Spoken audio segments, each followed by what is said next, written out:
Hey everybody, welcome back to VincentNL. So taking another fun and random episode, guys, this evening because over the weekend I was made aware of a project I did not know existed whatsoever that's been going on for a while, and a new version of the game is out. This is Dead or Alive 2 Live for New 56. It's a very mouthful of a title, but basically what it's doing is modifying graphical effects, creating new costumes, and kind of making an ultimate version of Dead or Alive 2 on Dreamcast from NAOMI assets and effects, as well as completely new work. It is still at its foundation, Dead or Alive 2, which is one of the best 3D fighting games of all time in my opinion, but it kind of feels like a work in progress quintessential version of what the game could have been on Dreamcast. Before I get too far involved, do me a huge favor, go down below, hit like and subscribe, and ring that notification bell, definitely helps us out. And if you feel so inclined and want to support the channel, we got a Patreon link down below as well. But this is just such a wild fan project, and I would credit everyone in the voiceover, but there's an absolute metric crap ton of people, so I will leave that in the description below. I was basically given all the information of everyone who worked on this game, so I could better talk about it in my actual voiceover. And if you've never played Dead or Alive 2 on the Dreamcast or Sega NAOMI, if you like 3D fighting games, you absolutely owe it to yourself to check this one out. I think it's every bit as good as what Virtua Fighter did on the Dreamcast, and I might say slightly better than Virtua Fighter 3 Team Battle, but tell me down below how you feel about that. If you don't notice, they can be subtle. There's new graphical effects here that have been brought over from the NAOMI code and put into the Dreamcast, showing that the Dreamcast could handle them. Not sure if the porters back in the day getting it to Dreamcast, Team Ninja, were having trouble with the hardware, or if they were just trying to port the game quickly and didn't put everything in, but this is definitely a slightly prettier version of Dead or Alive 2. It's going to have different cutscenes, it's going to have some new costumes, some different colorways. It's basically going to feel like a bigger, more enhanced version of Dead or Alive 2, at least in spots, because this is still in development. They're adding new things to it, so if you see any arenas where you're just basically fighting in a void, that just seems to be because it's not done yet. But it's so much fun to see what fans are doing with Dead or Alive 2, and I particularly appreciate them bringing over aspects from the NAOMI version. I have this game as a NAOMI cartridge, and it's definitely my preferred way to play because it is just a slightly prettier game, but getting all of this on the Dreamcast is so much fun, and it's not affecting the frame rate whatsoever from what I can tell, and from what other people have talked about. They're able to get some of these new effects in without having any issues in gameplay. And obviously there's definitely some new costumes here, because I never remember Li Fang having a gigantic dress that had different advertisements and magazine covers from Dreamcast magazine.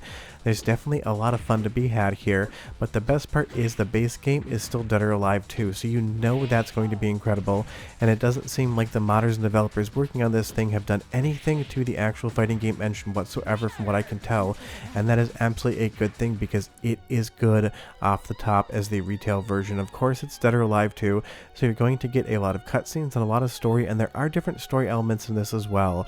I'm still discovering exactly what it can do because, like I said, somehow, even being a big fan of both the Dreamcast, NAOMI, and this game, I had no idea this existed, so if you knew about it, tell me down below, and if this is news to you as well, I would be curious to hear that, so leave me a comment. But hey, there's even things that pass me by and I don't know about, and you'll see here Tina has some different costumes going on, some different colors, but the stages for the most part are going to be very similar, but there are going to be a few new graphical effects in there as well.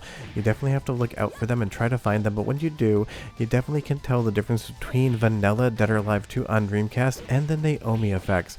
And that is the thing, even though the NAOMI and the Dreamcast were so similar in specifications, the NAOMI was more powerful in spots, and developers would utilize that to have a game that was slightly prettier than something that could be done on Dreamcast.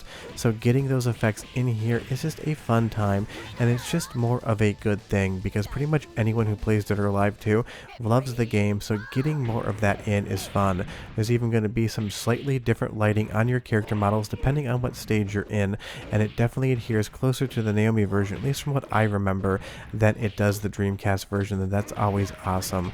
But again, the fluidity in this game, the motion, the frame rate, and the fact that the frame rate's not affected whatsoever by any of these changes is just a win in my book.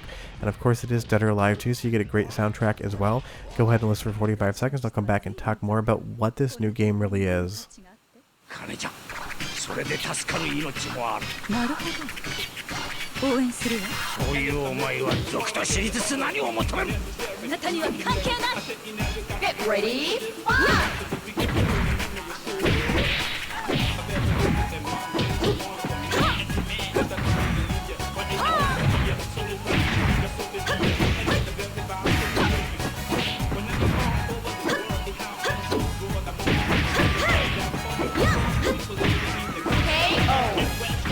There's just so many differences in this title. You really have to look around the screen and find each and every one of them, and that's kind of the fun of something like this.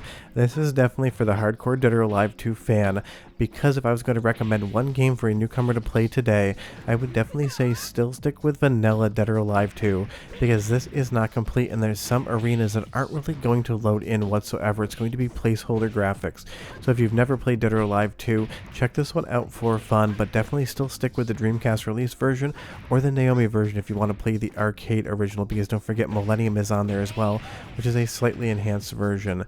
And I will say it seems like some of the difficulty has been slightly adjusted, because some of the characters become insanely aggressive and absolutely decimate you, more so than I remember on Dreamcast, but maybe I just was having a bad day as I played. But these type of projects are just so fun to follow and watch. People are modding in so much stuff into Dreamcast games, and it shows that some things from NAOMI can be brought over to Dreamcast.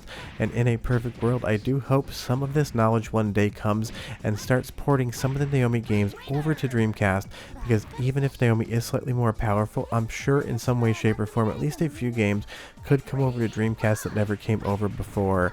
But what this does here, you can see the slightly different lighting model here. It just makes a pretty game that much prettier, because Dead or Alive 2 wasn't just a fast-paced 3D fighting game that had absolutely amazing mechanics. It was also a technical showcase for what the Dreamcast and NAOMI hardware truly could do. So seeing it here in motion with a little bit of an improvement just makes an already beautiful game look that much better, and that's always fun.